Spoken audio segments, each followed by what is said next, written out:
Graça e paz, meu irmão e minha irmã, uma boa noite para você, na presença do nosso Senhor e Salvador Jesus Cristo. Com alegria nós podemos nos encontrar mais uma vez para continuarmos os nossos estudos sobre o livro de Atos dos Apóstolos e hoje, capítulo de número 4, nós vamos ver o que vai acontecer aí com Pedro e João, depois da aventura da semana passada, onde eles puderam ali acolher no templo um coxo que foi curado pelo poder que há no nome de Jesus, e essa pessoa entra com eles no templo. E hoje nós vamos ver os desdobramentos, então, dessa atitude de Pedro e de João. Então, eu quero convidar você para a leitura do texto que está em Atos capítulo 4. Pedro e João presos. E nos diz assim o texto: Falavam eles ainda ao povo quando sobrevieram os sacerdotes, o capitão do templo e os saduceus. E ressentidos por ensinarem eles o povo e anunciarem em Jesus a ressurreição dos mortos, e os prenderam, recolhendo-os ao cárcere até o dia seguinte, pois já era tarde. Muitos, porém, dos que ouviram a palavra a aceitaram, subindo o número de homens a quase 5.000. No dia seguinte, reuniram-se em Jerusalém as autoridades, os anciãos e os escribas, com o sumo sacerdote, Anás, Caifás, João, Alexandre e todos os que eram da linhagem do sumo sacerdote. E pondo-se perante eles, os arguiram: Com que poder ou em nome de quem fizestes isto? Então Pedro, cheio do Espírito Santo, lhes disse: Autoridades do povo e anciãos, visto que hoje somos interrogados a propósito do benefício feito a um homem enfermo e do modo por que foi curado, tomai conhecimento vós todos e todo o povo de Israel, de que em nome de Jesus Cristo, o Nazareno, a quem vós crucificaste e a quem Deus ressuscitou dentre os mortos, sim, em seu nome é que este está curado perante vós. Este Jesus é pedra rejeitada por vós, os construtores, a qual se tornou a pedra angular. E não há salvação em nenhum outro, porque abaixo do céu não existe nenhum outro nome dado entre os homens pelo qual importa que sejamos salvos. Ao verem a intrepidez de Pedro e João, sabendo que eram homens iletrados e incultos, admiraram-se e reconheceram que haviam eles estado com Jesus. Vendo com eles o homem que fora curado, nada tinham que dizer em contrário. E mandando-o sair do sinédrio, consultavam entre si, dizendo: Que faremos com estes homens? Pois, na verdade, é manifesto a todos os habitantes de Jerusalém que um sinal notório foi feito por eles e não o podemos negar. Mas, para que não haja maior divulgação entre o povo, ameacemo-los, para que não falem neste nome a quem quer que seja.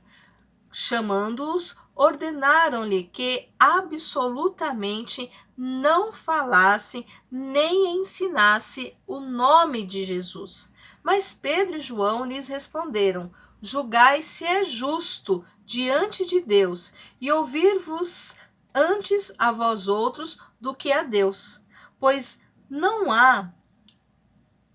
nós não podemos deixar de falar das coisas que vimos e ouvimos. Depois ameaçamos mais ainda.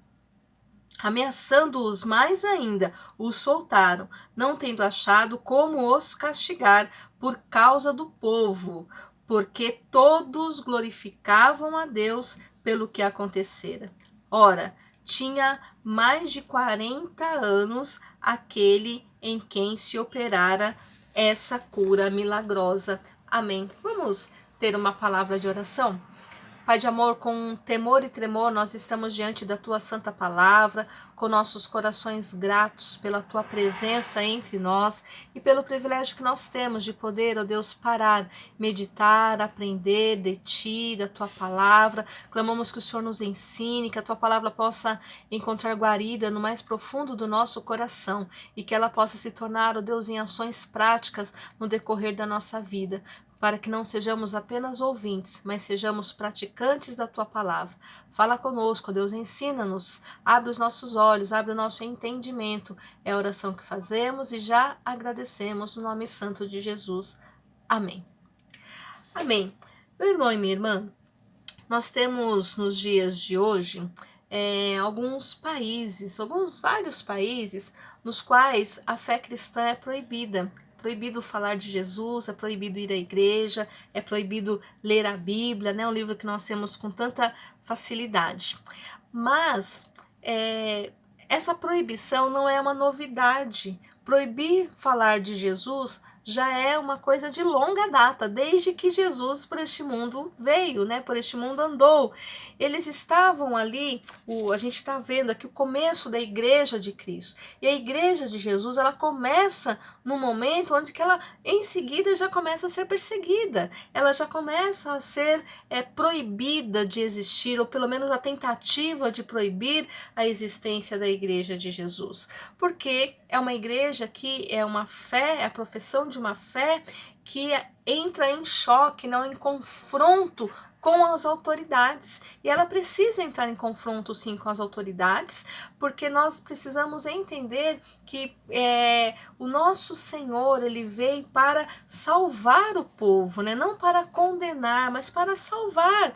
E essa salvação é uma salvação que passa pelo viés do amor, e não da autoridade sem amor, mas é uma autoridade com amor.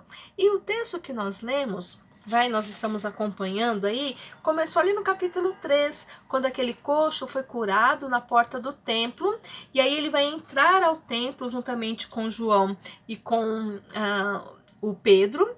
Lá no meio, todo mundo vai virar um alvoroço, todo mundo vai querer saber o que aconteceu, quem fez isso, como assim esse homem que há 40 anos ele era coxo, estava aqui na porta do templo mendigando, já há 40 anos pedindo esmola na porta do templo, e agora de repente a pessoa está andando, está aqui entre nós. Isso é um verdadeiro milagre, essa é uma obra de poder, é uma obra que mostra o poder de Deus. E as pessoas começaram ali a olhar para Pedro e João, e Pedro então vai dizer assim: por que vocês estão olhando para nós? Não fomos nós, não foi no nosso poder, mas foi no nome de Jesus. E aí Pedro começa a ensinar o nome de Jesus para aquelas pessoas. Foi no nome de Jesus que essa pessoa acabou sendo curada. Foi pelo poder que há no nome de Jesus que ele foi curado. Só que acontece aí que as autoridades da época começam a ficar preocupadas, porque a gente precisa entender que havia também uma disputa por poderes, havia ali uma disputa por poderes. Quando Jesus nasce, e aí a fala que o Herodes vai ouvir, né, é que os magos vêm até ele, que está no palácio, porque se é um rei, e os magos vão falar assim, vai nascer o rei. Se é um rei que vai nascer, onde nasce o rei? Nasce no palácio. Então eles vão no palácio procurar. E quando chega lá, Herodes fala: espera aí, que história é essa de rei? O rei sou eu. Não pode ter mais do que um rei, porque o poder é meu, né? Então, manda perseguir, vai mandar matar os meninos, eles vão fugir, tem toda a história, porque o poder, Herodes não queria defender, não queria dividir, aliás, com ninguém. Ele queria o poder para ele, era ele que mandava. E aí havia ali os conchavos, né? Então, olha, né, você cuida do templo, mas quem manda em você sou eu, você, né, a gente vai manipular. Havia essas situações naquela época. E aí o texto que nós lemos vai dizer para nós o quê? Que eles estavam no templo e todo o povo maravilhado. E então as autoridades, poxa, nós estamos perdendo o povo. Porque se o povo começar a ver que eles têm poder, que é uma coisa que vai fazer bem para eles, está trazendo cura, o povo vai segui-los. E se a gente não tiver o povo a nosso favor, a gente vai ter problema. Então eles começaram a ficar preocupados. Então foram lá os sacerdotes, que eram as pessoas responsáveis pelo templo, os capitões, né, os capitães que eram cuidavam ali do templo também, os saduceus, que estavam ali preocupados, né, com essa nova seita, com esse novo ensinamento. Eles consideravam uma nova seita. Que história é essa? Que ensinamento é esse novo que está aqui, né? E eles eram meio descrentes, não estavam muito acreditando nessa história de Jesus. Então era muito complicado e eles começaram então a interrogar. Primeiro eles prenderam, antes de interrogar, eles prenderam o João e o Pedro como duas pessoas que estavam fazendo confusão ali no templo, né? Então, ó, prendem eles ressentidos, eles estavam ressentidos porque eles estavam ensinando sobre a ressurreição. Então eles estavam trazendo ali uma doutrina nova, a ressurreição.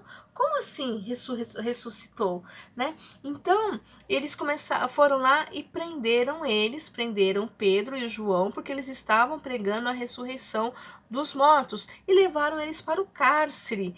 E porque já era tarde, não dava para julgar o caso ali naquele momento, eles vão passar a noite na cadeia, né? Vão passar a noite lá encarcerados.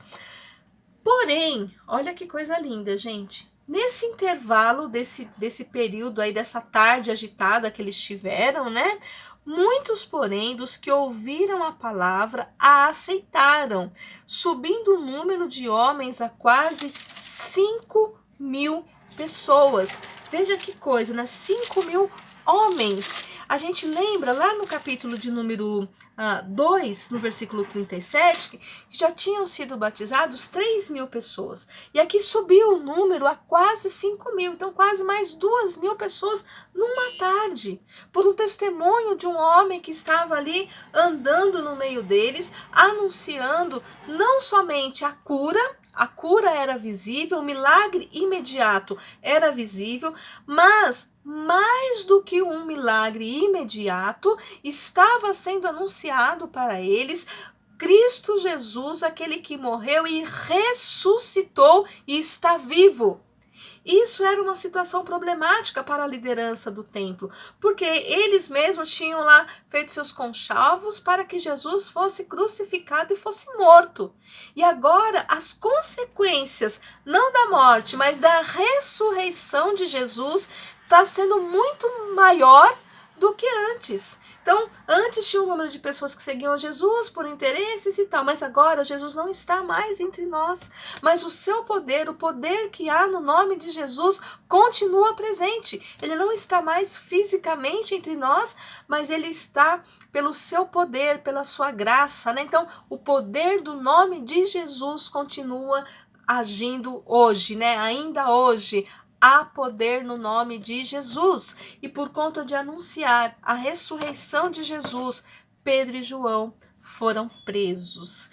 E a gente fica pensando, né? Hoje, por bem menos, as pessoas deixam de anunciar o evangelho. Nós precisamos cuidar, porque o chamado de Deus para a nossa vida, para a minha vida, para a sua vida, meu irmão e minha irmã, é um chamado para anunciarmos salvação, para anunciar que há esperança, há vida, há um Deus de milagre, há um Deus de poder, há um Deus de cura. E nós estamos aqui para anunciar esse Deus, portanto nós não podemos nos calar, né? Tem um cântico que nós cantamos na igreja que diz assim: não vou calar meus lábios, eu vou profetizar, sobre sua vida eu vou profetizar, nenhuma maldição te alcançará. Né? Então nós precisamos abrir a nossa boca, precisamos profetizar, precisamos anunciar grande salvação, precisamos anunciar que há esperança no mundo sofrido, no mundo de dor, no mundo de incertezas. Há esperança, porque o poder do nome de Jesus continua o mesmo Jesus poderoso de ontem e hoje e de eternamente. E aí, eles vão ser colocados diante ali de uma delegação, né, de um grupo de autoridades para questionarem ele no dia seguinte. No dia seguinte, então, eles passam a noite na cadeia, né, no cárcere, e no dia seguinte, então, aparece diante deles lá. Quem que vai aparecer diante deles? Os sinédrios, que eram formados por 70 membros, o sumo sacerdote, que era a mais alta corte dos judeus. Nós temos também um grupo o grupo que consentia nas pessoas mais poderosas financeiramente, os mais educados, né, pessoas que estavam ali presentes, né? Nós temos o Anás, o sumo sacerdote. Nós vamos ter também Caifás, que está presente ali, né? Que era o genro de Anás. João, que provavelmente fosse filho ali, né? A gente não tem aqui essa informação, mas a gente vê ali um grupo de todas as autoridades, né? Então a gente tem toda a turma ali diante deles, eles são reunidos no Sinédrio. Então tinham as autoridades do povo judeu, tinham os sacerdotes, tinha Anás, Caifás, né?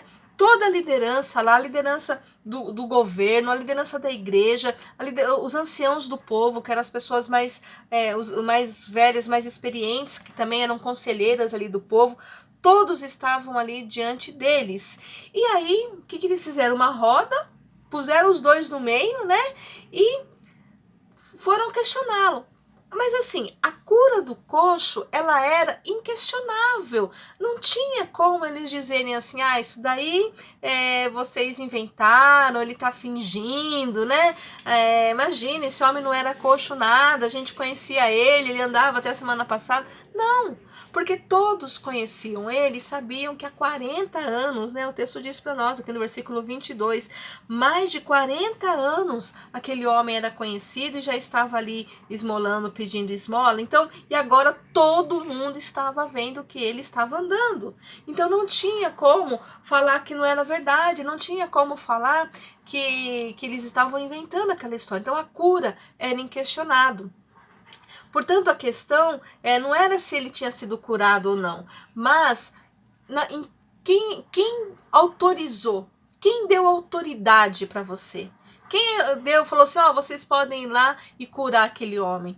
Então, o medo deles era de perder justamente o poder. Então, se eles eram as autoridades, eles tinham que ser questionados, eles tinham que ser solicitados, né? A gente pode curar um homem? Só que quando Pedro e João vão falar, eles não vão falar assim, não foi no nosso nome, nem no nome de vocês. Então, o nome, ou seja, vocês não têm poder. Em outras palavras, o poder que todo o sinédrio, todos os saduceus que estavam ali presentes, todos os anciãos, todos os escribas, os sacerdotes, toda a turma que estava ali reunida, não tem autoridade, não tem poder no nome de vocês. E aí a resposta de Pedro, né? Pedro, então, vai estar ali cheio do Espírito Santo. Note você que Pedro ele vem tendo ações, todas elas, o texto bíblico nos deixa muito claro. Pedro cheio do Espírito Santo. Cheio do Espírito Santo, ele falou com aquele homem. Cheio do Espírito Santo, ele chamou a atenção do povo que estava lá no templo. E agora, mais uma vez, cheio do Espírito Santo, ele vai falar com todas as autoridades. Ou seja, eu posso estar falando com o presidente, posso estar falando com os governadores, com toda a corte do nosso país, né? Que não tem corte, mas com toda a liderança do nosso país. E aí eu tenho que saber que o poder que está sobre mim é o poder que há no nome de Jesus. Então Pedro, cheio do Espírito Santo, vai dizer para aqueles homens assim, autoridade do povo e anciãos, e visto que hoje somos interrogados a propósito do benefício, veja isso, meu irmão e minha irmã, eles não estão sendo questionados porque fizeram mal, porque tiveram atitudes incorretas, porque enganaram uma pessoa, não. Eles estão sendo questionados por causa do benefício feito a uma pessoa. É muito interessante isso, porque às vezes nós somos questionados, né? E às vezes a gente não se conforma, mas, poxa, eu estava ajudando e a pessoa achou ruim que eu ajudei, e a gente fica chateado quando nós somos questionados por conta do bem, né? Mas o texto fala para nós que eles foram questionados por causa do benefício feito a um homem enfermo e pela forma que ele foi curado. Então, questão, curaram sem pedir autorização para curar, fizeram o benefício para uma pessoa sem pedir autorização e usaram o poder que não era o poder das autoridades da época para curar aquele homem. Nada estava de acordo com as autoridades daquele tempo, mas estava de acordo com a autoridade de Jesus, né? Então, e tomai conhecimento, e aí a resposta. Então, tomem conhecimento todos e todo o povo de Israel, de que em nome de Jesus Cristo, o Nazareno. Então, aqui Pedro, ele vai deixar muito claro em nome de quem. Ele já havia falado para o povo, ele foi curado pelo poder que há no nome de Jesus. E agora ele está falando da autoridade. E aí nós precisamos entender que autoridade e poder são coisas diferentes, né? Então, às vezes a pessoa tem autoridade para fazer alguma coisa, mas ela não tem poder para fazer alguma coisa. E às vezes a pessoa tem poder, mas ela não tem autoridade. E Jesus, ele é autoridade e poder. Então, Jesus tinha autoridade para curar, como tem hoje. E Jesus tem poder para curar, como ele tem nos dias de hoje, né? Então, em nome de Jesus Cristo, o Nazareno, a quem vós crucificaste. Eu fico imaginando, tem que estar mesmo cheio do Espírito Santo para estar diante de todo aquele grupo lá, talvez devia ter umas 80, 100 pessoas lá ao redor deles questionando, e ele vai dizer o quê? É no nome de Jesus, a quem vocês crucificaram, né? Mas Deus, a quem Deus ressuscitou dentre os mortos, sim, em seu nome é que este está curado perante vós, ou seja, vocês não podem negar, mas ele está curado diante dos teus olhos, e quem curou foi o nome de Jesus Cristo a quem vocês crucificaram. Este Jesus que vocês crucificaram foi pedra rejeitada por vós, os construtores, a qual se tornou a pedra angular. Olha que interessante, né? O Antigo Testamento, ele faz alusão à pedra de esquina ou pedra angular, pedra fundamental em uma fundação. A pedra que serve para nivelar toda a obra, a pedra de esquina ou a lápide, né?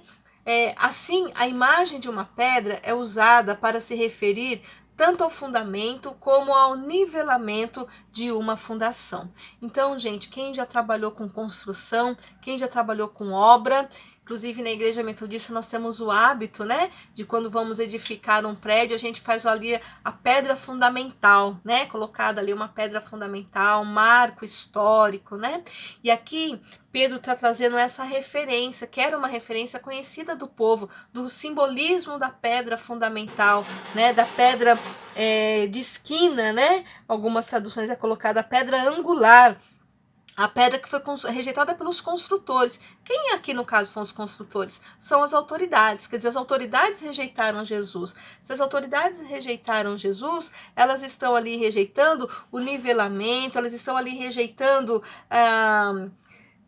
a obra toda, né? Uma imagem que era usada para trazer o fundamento. Então, o que eles querem? Um povo fundamentado neles. Mas nós precisamos estar fundamentados em Jesus, né? Então Pedro está dizendo assim, a pedra que vocês rejeitaram, ela é a pedra angular, do ângulo aqui, da esquina, e ela é a pedra onde nós devemos estar fundamentados, em Jesus. Ele é a nossa rocha eterna, onde nós estamos firmados, né? E ele também nos nivela, quer dizer, tira, né, tudo que está torto e vai colocando tudo certinho. É em Jesus que nós devemos estar firmados, né? E o versículo 12 é sensacional. Esse versículo é um versículo que você deve saber de cor aí na sua cabeça, né? Anota na sua Bíblia. Atos 4:12. E não há salvação em nenhum outro. Amém. Ponto final. E não há salvação em nenhum outro. Todo mundo precisa saber. Tem um cântico que eu gosto bastante que diz assim: todos devem conhecer quem é Jesus, né? Todo mundo deve ter alegria de viver e certeza de morar no eterno lar, né? Então, todo mundo deve saber, todo mundo deve conhecer, todos devem conhecer quem é Jesus. Todo mundo deve conhecer quem é Jesus, né? Porque não há salvação em nenhum outro, não há salvação em nenhum outro, porque abaixo do céu não existe nenhum outro nome dado entre os homens pelo qual importa que sejamos salvos. Amém. Não há salvação em nenhum outro nome. Nós somos salvos e salvas pelo nome de Jesus, pelo poder que há no nome de Jesus. E aí deixou ali todos os que estavam interrogando Pedro e João, né? Então toda a liderança, todos os anciãos, todas as autoridades ficaram sem saber o que fazer. E agora? Nós não podemos fazer nada, né? Ao ver a intrepidez de Paulo, sabendo que eles eram homens iletrados, eram pescadores, não eram pessoas que frequentavam lá as escolas da época, eram pessoas simples, comuns, iletrados, talvez não lesse, não escrevesse, mas quando abriu a boca, cheio do Espírito Santo, ficou claro de que eles haviam estado com Jesus.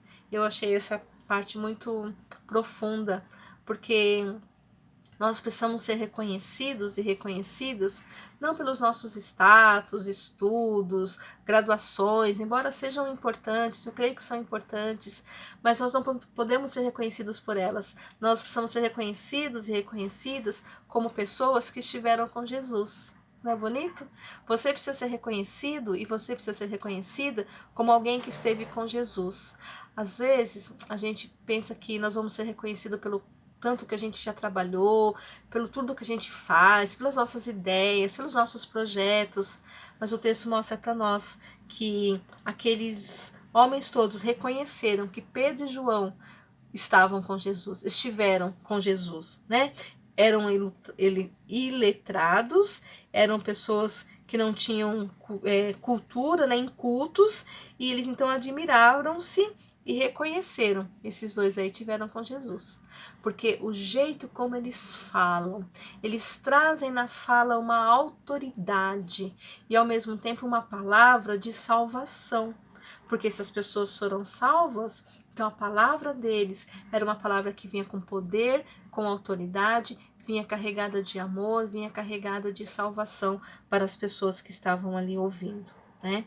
Então, e vendo eles que aquele homem tinha sido curado, não tinha mais nada para dizer, mandando então sair do sinédrio e tentando ameaçar, né? Vamos ameaçar então para eles calarem, não falem mais para ninguém. Se vocês falarem para mais alguém desse tal de Jesus, vocês vão ser presos novamente, né? Mas eles não podiam prender, porque eles estavam com medo do povo. E aí, Pedro mais uma vez vai falar assim: vocês acham que a gente vai se calar? Pensem, prestem atenção, julguem vocês mesmos se é justo diante de Deus ouvir vocês ou ouvir a Deus. O que vocês acham que a gente vai fazer? Ouvir vocês falando pra gente se calar ou ouvir Deus que fala pra gente anunciar, né? Julguem vocês mesmos, ou seja, não precisa nem responder. Nós estamos aqui para fazer a vontade do Pai. Nós estamos aqui para seguir a vontade de Deus. Pois nós não podemos deixar de falar as coisas que vimos e ouvimos. Nós não podemos nos calar.